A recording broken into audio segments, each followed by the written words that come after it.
చీర మన సంస్కృతి సాంప్రదాయాలని చక్కగా ప్రతిబింబించేటట్టు ఉంటుంది.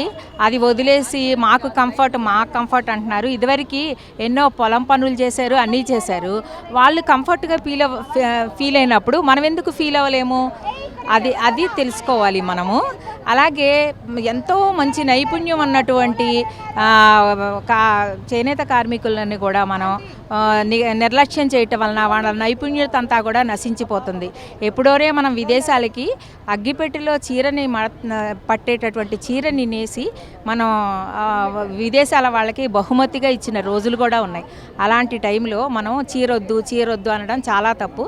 అందుకే అందరూ చీర కట్టుకోవాలి. అలాగే మన హ్యాండ్లూమ్ శారీస్ కట్టుకోవాలి. హ్యాండ్లూమ్ అంటే ఓన్లీ నూలుతో నేసినవే కాదు. హ్యాండ్లూమ్ అంటే యాక్చువల్గా చెప్పాలంటే ఏవైనా మనం సిల్క్ థ్రెడ్తో చేసినవి కూడా అవే కదా.